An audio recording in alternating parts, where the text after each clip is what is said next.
네, 안녕하세요. 2월 12일 금요일 새벽 기도회 시작하겠습니다. 기도드리겠습니다. 은혜로우신 우리 하나님 아버지 감사와 찬송을 드립니다.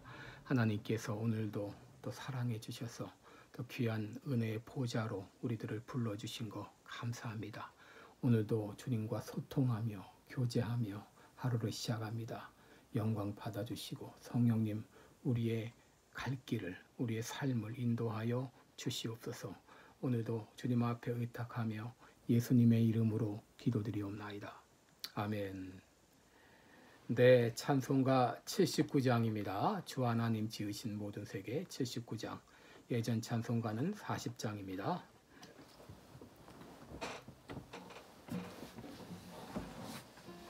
(79장) 찬송 부르겠습니다.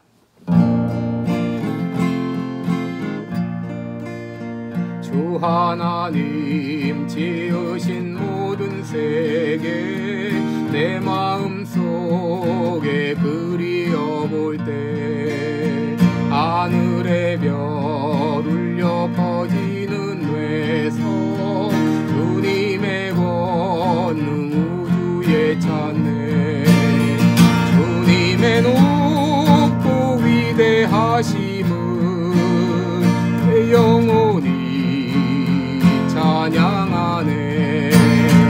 주님의 높고 위대하심은 내 영혼이 찬양하네.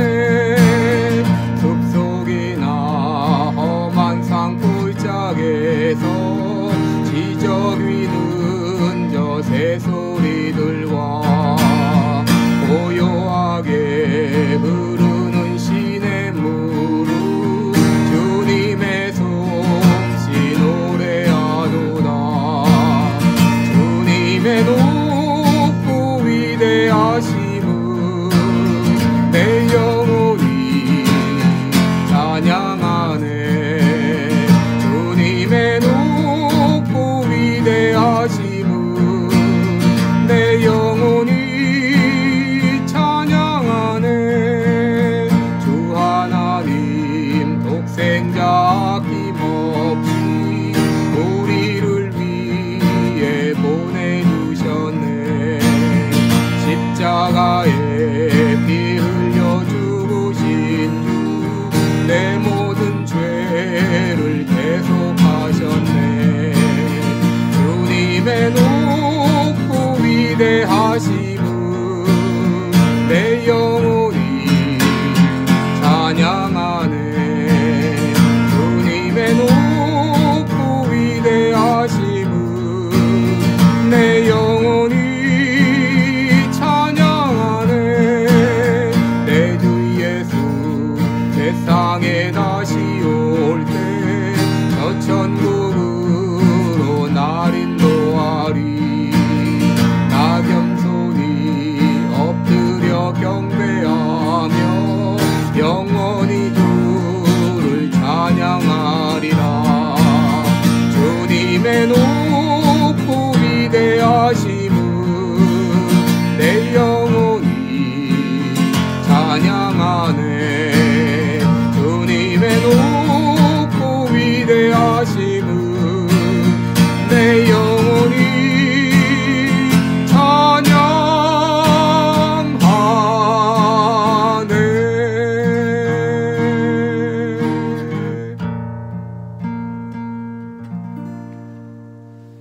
아멘. 네, 우리 오늘은 욥기 12장입니다. 욥기 12장 1절부터 25절까지 좀 길지만 제가 다 읽어드리겠습니다. 욥기 12장 1절로 25절입니다. 이제 봉독합니다. 욥이 대답하여 가로되 너희만 참으로 사람이구나. 너희가 죽으면 지혜도 죽겠구나. 나도 너희같이 총명이 있어 너희만 못하지 아니하니 그 같은 일을 누가 알지 못하겠느냐. 하나님께 불러 아뢰어 들으심을 입은 내가 이웃에게 웃음받는 자가 되었으니 의롭고 순전한 자가 조롱거리가 되었구나. 평안한 자의 마음은 재앙을 멸시하나 재앙이 실족하는 자를 기다리는구나. 강도의 장막은 형통하고 하나님을 진노케 하는 자가 평안하니 하나님이 그 손에 후히 주심이니라. 이제 모든 짐승에게 물어보라. 그것들이 내게 가르치리라. 공중의 새에게 물어보라. 그것들이 또한 내게 고하리라. 땅에게 말하라. 내게 가르치리라. 바다의 고기도 내게 설명하리라. 이것들 중에 어느 것이 여호와의 손이 이를 행하신 줄을 알지 못하랴. 생물들의 혼과 인생들의 영이 다 그의 손에 있느니라. 입이 식물의 맛을 변벌함같이 귀가 말을 분별하지 아니하느냐. 늙은 자에게 지혜가 있고 장수하는 자에게는 명철이 있느니라. 지혜와 권능이 하나님께 있고 모략과 명철도 그에게 속하였나니 그가 허리신즉 다시 세울 수 없고 사람이 가두신즉 놓이지 못하느니라. 그가 물을 그치게 하신즉 곧 마르고 물을 내신즉 곧 땅을 뒤집나니 능력과 지혜가 그에게 있고 속은 자와 속이는 자가 다 그에게 속하였으므로 모사를 벌거벗겨 끌어가시며 재판장으로 어리석은 자가 되게 하시며 요랑에 맨 것을 풀어 그들의 허리를 동이시며 제사장들을 벌거벗겨 끌어가시고 권력이 있는 자를 넘어뜨리시며 충성된 자의 말을 없이 하시며 늙은 자의 지식을 빼앗으시며 방백들에게 멸시를 쏟으시며 강한 자의 띠를 푸시며 어두운 가운데서 은밀한 것을 드러내시며 죽음의 그늘을 광명한 대로 나오게 하시며 만국을 커지게도 하시고 다시 멸하기도 하시며 열국으로 광대하기도 하시고 다시 사로잡히게도 하시며 만민의 두목들의 총명을 빼앗으시고 그들을 길 없는 거친 들로 유리하게 하시며 빛 없이 캄캄한 데를 더듬게 하시며 취한 사람같이 비틀거리게 하시느니라. 아멘. 네, 25절까지 공독했습니다. 네, 오늘 이 본문을 가지고 이해할 수 없는 하나님의 주권, 이런 제목으로 함께 말씀을 나누겠습니다. 오늘 본문은 친구 소발에 대한 욥의 대답이죠. 소발이 욥이 당한 고난이 죄로 인한 것이다. 하나님은 다 보고 계신다. 하나님이 잡아서 재판을 열게 되면 누가 그 앞에 죄 없다 하겠느냐? 그러니 잔소리 말고 회개하고 새 사람이 되라. 그러면 하나님께서 은혜를 베푸실 것이다. 이런 말을 했습니다. 바로 오늘 본문은 이에 대한 욥의 대답이죠. 1절 보시면 욥이 대답하여 가로되 너희만 참으로 사람이구나. 너희가 죽으면 지혜도 죽겠구나. 나도 너희같이 총명이 있어 너희만 못하지 아니하니 그 같은 일은 누가 알지 못하겠느냐라고 대답합니다. 왜 나라고 해서 생각이 없겠느냐. 나도 이모저모 다 생각했다. 그런데 아무리 생각하고 또 생각해봐도 내가 당한 고난은 죄로 인한 재앙 같지는 않구나, 이렇게 말한 것입니다. 4절에 보시면 하나님께 불러 아뢰어 들으심을 입은 내가 이웃에게 웃음받는 자가 되었으니 의롭고 순전한 자가 조롱거리가 되었구나. 평안한 자의 마음은 재앙을 멸시하나 재앙에 실족하는 자를 기다리는구나. 여러분, 욥이 어떤 사람이었습니까? 동방의 의인이었습니다. 그리고 수많은 사람들에게 도움의 손길을 베풀었고 많은 사람이 욥에게 와서 이제 참 이것저것 물어보고 조언을 구하는 그런 참 이 멘토와 같은 그런 마을 촌장과 같은 그런 역할을 했던 이 욥인데, 욥이 지금은 어떤 신세가 되었습니까?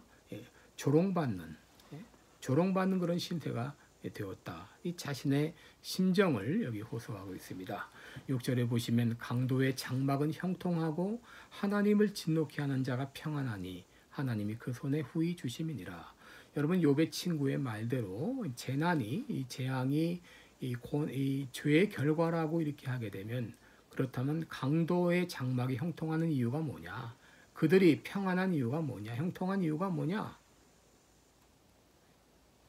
이 땅에서 일어나는 이 모든 일들은 우리 눈으로 보는 현상대로만 해석할 때 문제가 있다고 하는 거예요. 이 악을 행하는 자들은 형통한데 자신은 이렇게 재앙을 당하고 있으니 얼마나 안타깝습니까?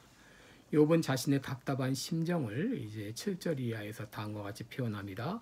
이제 모든 짐승에게 물어보라. 그것들이 내게 가르치리라. 공중의 새에게 물어보라. 그것들이 또한 내게 고하리라. 땅에게 말하라. 내게 가르치리라. 바다의 고기도 내게 설명하리라. 이것들 중에 어느 것이 여호와의 손이 이를 행하신 줄을 알지 못하랴. 생모들의 혼과 인생들의 영이 다 그의 손에 있느니라. 입이 식물의 맛을 변별함 같이 귀가 말을 분별하지 아니하느냐. 늙은 자에게는 지혜가 있고 장수하는 자에게는 명철이 있느니라 그랬습니다. 하도 답답한 나머지 한번 짐승에게 물어보라, 공중의 새에게 물어보라, 땅에게 물어보라, 또 물고기에게 물어보라. 이것들 중에 여호와의 손이 이를 행하신 줄을 알지 못하랴. 이런 모든 자연 만물들은 오히려 하나님의 섭리를 잘 이해하고 있다고 하는 거예요. 답답한 나머지 자신의 심정을 이렇게 표현하고 있는 것이죠. 그리고 이제 욥은 13절 이하에서 인생의 흥망성쇠가 그리고 국가의 흥망성쇠가 하나님의 달려있다고, 하나님의 섭리에 달려있다고 하는 것을 여기 고백하고 있습니다. 그래서 13절에 지혜와 권능이 하나님께 속했다. 모략과 명철도 하나님께 속했다. 그가 허르신즉 다시 세울 수 없고 사람을 가두신즉 놓이지 못한다. 그가 물을 그치게 하신즉 마르고 물을 내신즉 곧 땅을 뒤엎는다. 이 모든 것들이 다 하나님의 섭리 가운데 있다고 하는 거예요. 인생의 개인의 흥망성쇠와 국가의 흥망성쇠가 다 하나님의 손에 달려 있다고 하는 것입니다. 인간이 좌지우지하는 것 같아도 하나님께 달려 있다는 거예요. 심지어 인간이 부정한 방법을 가지고 잘못된 길을 선택하고 나갈지라도 그것조차도 사실은 하나님의 손 아래 있는 것이죠. 이사야 40장 15절부터 17절을 보게 되면 보라 그에게는 열방은 통의 한 방울 물 같다. 저울에 적은 티끌 같다. 섬들은 떠오르는 먼지 같다. 레바논 짐승들은 번제 소용에도 부족하겠고 그 삼림은 그 화목 소용에도 부족할 것이라. 그 앞에는 모든 열방이 아무것도 아니라 그는 그들을 없는 것 같이 빈 것 같이 여기느니라. 그런즉 너희가 하나님을 누구와 같다 하겠으며 무슨 형상의 비기겠느냐 그랬어요. 열방은 통에 한 방울 물 같다. 또 저울에 적은 티끌 같다. 섬들은 떠오르는 먼지 같다 그래요. 이 모든 것들이 자신이 뭔가 뭐 하는 것 같고 별 인간의 수단 방법을 가리지 아니하고 뭐 하는 것 같은데 결국 그들 모두를 통치하고 다스리시는 분은 하나님이시라고 하는 걸 분명히 말하고 있습니다. 또 로마서 11장 33절 이하에서도 깊도다 하나님의 지혜와 지식에 부요하며 그의 판단은 측량치 못할 것이며 그의 길은 찾지 못할 것이로다. 누가 주의 마음을 알았느뇨? 누가 그의 모사가 되었느냐? 누가 주께 먼저 드려서 갚으심을 받겠느냐? 이런 만물이 주에게서 나오고 주로 말미암고 주에게로 돌아감이라. 영광이 그에게 세세 있으리로다. 여러분 이 땅에서 일어나는 모든 일들 바로 그 뒤에는 하나님의 주권적인 섭리가 있다고 하는 것입니다. 심지어 인간이 악한 의도를 가지고 선택했던 이런 모든 것들도 결국은 하나님의 주권대로 하나님의 뜻대로 다 이루어져 나갑니다. 그렇기 때문에 세상에서 일어나는 현상들을 흑백 논리로 단순하게 평가하는 것은 아주 위험한 일입니다.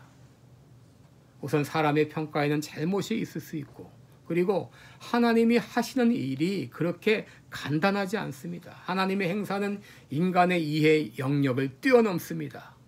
인간이 이해할 수 없는 그 초월적인 영역이 있습니다.